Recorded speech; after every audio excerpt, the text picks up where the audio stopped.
Hello, everybody. How's it going? Good? It's good to be here. Thank you for that gracious and low bar setting introduction. I have a niece. She's a senior in college. She wants to be a veterinarian because, she's a lesbian. And I did not know this. Maybe you young people knew this, but it's hard to get into vet school. There aren't that many vet schools. They're not that big. So what my niece is doing, and apparently this is a thing, they all do this, is she's applying to all the vet schools, but as a fallback, in case it doesn't work, she's also applying to some medical school. And I was talking to her about this, a couple weeks ago. I thought, well, that's pretty cool. It's going to work out for her either way. She's pre-med either way. She's taking organic chemistry and biology and all that hocus pocus. But I started thinking about it recently, and I realized, you know what?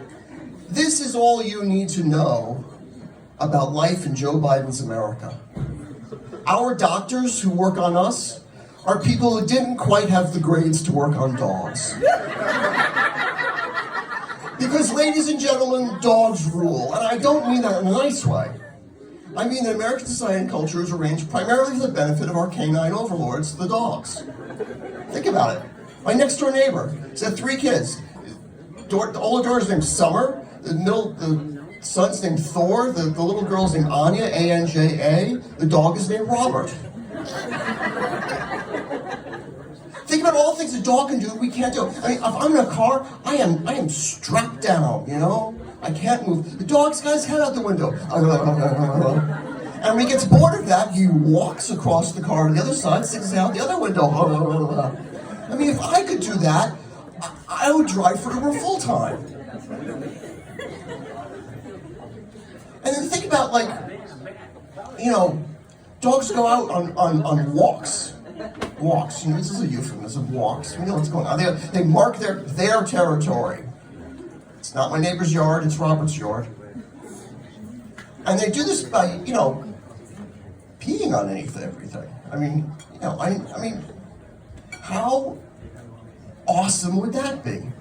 I mean, if I could go out and pee, I'd gotta go out to trees. Here's a bush. Oh look, parked in the corner, a Tesla. You won't want to pee on a Tesla. Think about it. No repercussions. I mean, not that would be gross, but like on a fender or the tire or something, No, they give you a ticket for that. It's really too bad. And I'll tell you something else. Nobody picks up my poop. Think about it. All right, don't leave me. Think about this scenario, okay? You're walking down the street, and out of the bushes comes a dirty, mangy, disgusting dog. And he makes eye contact with you. And you look at him, and then he follows you for like 10, 15 feet. What do? You pick him up, you take him home, you wash him, you take him to the vet, you feed him for the rest of his life, you call him Mr. Cuddles. Now, a normal scenario. Now, think about it. Slight difference. You're walking down the same street, and out of the bushes comes a dirty, disgusting, mangy human. First of all, you do not make eye contact with him. If you make eye contact with him, you give him $1. That's the rule.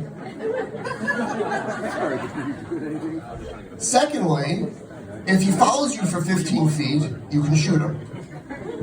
Interestingly, in Florida, you must shoot him. They have a little different rules on there. But under no circumstances do you bring him home. I mean, that's not, it's kind of a funny idea. Hey, Mom, can we keep him, You bring him home. You're like the neighbor over for drinks, He says, Nathan, what's the naked guy in your sofa? Oh, him? That's our human. Mr. Cuddles.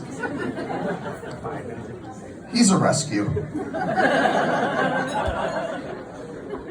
Really? How's that working out for you? Oh, Mr. Cuddles has been a dream ever since we had him neutered.